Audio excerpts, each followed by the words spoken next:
All right, everybody, welcome back. Ready for another deep dive. Always ready to dive in. I like that energy.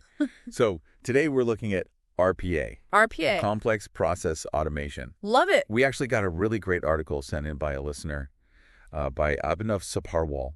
Okay. And he really lays out these 8 crucial steps to successful automation. 8 crucial steps. Crucial. Yeah. And I think, we can all relate to this, right? Like we've all got these tasks Oh, yeah. that we just wish would magically disappear, Yeah. But like it turns out Turns it's kind of art an art to it. to making that magic happen. Yeah, it's not just about robots taking over, right? Right. There's a real strategy involved here. Okay, so step 1, Hit me with it. process identification and assessment, Okay. which sounds Sounds simple. super simple, right? Yeah. Like figure out what you want to automate. Right. But I have a feeling Yeah. there's more to it. A little bit more nuance, maybe. Yeah, for sure. Not all processes are actually good candidates for automation. Really? Yeah, like I would have thought anything I don't want to do right. can be automated. I wish that was true, but, if you try to automate something that's really chaotic, the steps are unpredictable. Oh.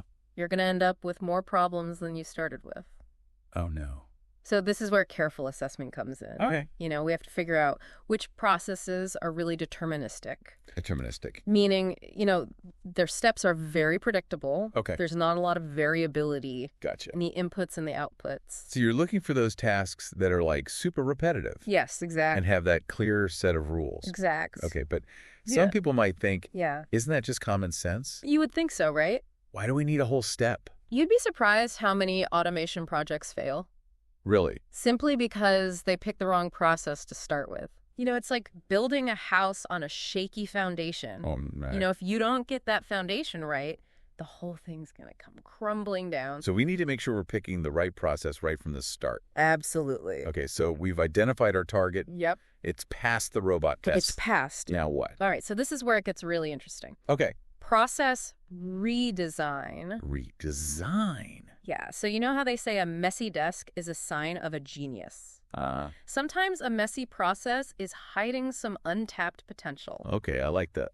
Yeah, right. So how do we unlock that potential? All right, so think about it this way. Okay. You've decided to automate your expense reports, Okay. which I think we've all struggled with. The bane of my existence. Right, but as you're starting to actually map out that process, you realize that it's this tangled mess Yeah. of paper receipts and, manual approval. Stamps and signatures and Exactly. there's so much paper. Yeah, and data entry nightmares. Yeah, and the worst part is like you do all that and then someone loses it and you have to start all over again. Oh, it's the worst. It's so frustrating. I know. Okay, so we've got this mess. Right. What do we do with it? So here's the surprising part. Often you can solve 80% of those inefficiencies before you even write a single line of automation code. Really? Yeah. So what are we doing? What's the magic? It's all about streamlining that process, Okay. removing unnecessary steps and standardizing inputs. Okay, so it's kind of like Marie Kondoing your workflow. Exactly. You're getting rid of all that clutter. I love that. All right, so we've decluttered. We've organized before the robots take over. Exactly. Love it. All right. So now, do the robots just like magically figure it out? Not quite. Okay. They need a set of instructions, and that's where user stories come in. Okay. So, imagine you're explaining this process to someone who's never done it before. Okay. You need to be super detailed, right? Right. You'd have to cover every step.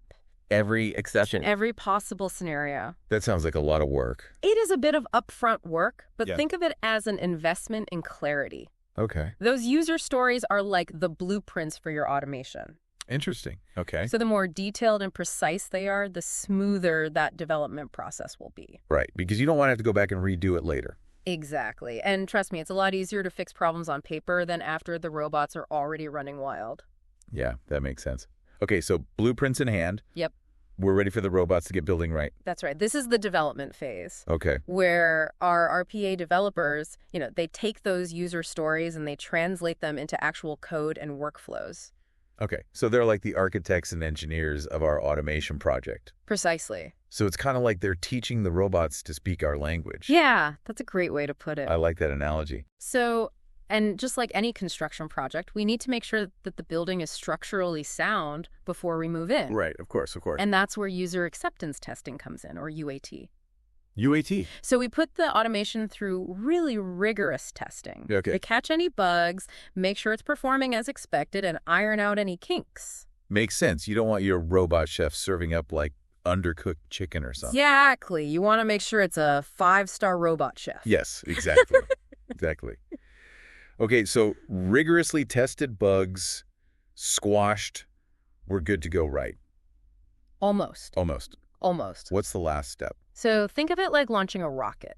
Okay. You wouldn't just blast it off and hope for the best, right? No, you got to make sure everything's working properly. You got to have a team of engineers closely monitoring its trajectory. Making adjustments. Making adjustment? Making sure it doesn't like veer off course. Exactly. And that's what the hypercare phase is all about. Hypercare. So it's like the robot equivalent of a training montage. Yeah, I like that. Right. Where we're like guiding them and fine-tuning their performance. Exactly. Making sure they're ready for the big league. Yeah, they got to be able to handle the pressure. Okay, so hypercare. Yes. And just like any high-performing athlete, our automation needs that ongoing operational support. Right. So we're not just leaving them hanging out there to fend for themselves. No. We got to make sure that they continue to thrive. Okay, so we're monitoring performance, addressing any hiccups, updating scripts, and just continuously optimizing for like peak efficiency. That's right. It's a continuous process. Wow, this is a lot more nuanced than just hitting a start button. It really is. It's a journey, not just a destination. Okay, so let's recap real quick. Okay. We've got 8 key steps. 8 steps to success. Process identification and assessment process. Redesign user story definition, development user acceptance, testing hypercare, and ongoing operational support. We covered a lot of ground today. Did. It's a whole life cycle. It's not just a one-time event. And I think that's a key takeaway for our listeners. Yeah. Successful automation, it requires this holistic approach that considers people, processes, and technology all working together in harmony. Harmony. Love it. All right. So to all our listeners out there, if you're thinking about automating something in your own life or your work, take a cue from Abhinav's playbook. He's got a great playbook. Which of these steps might be the biggest hurdle for you? What hidden inefficiencies could you uncover in your own processes? And most importantly, what exciting possibilities might open up when you free yourself from those tedious tasks? That's the dream. That is the dream. All right. Thanks for joining us on another deep dive. Until next time, happy automating. See ya.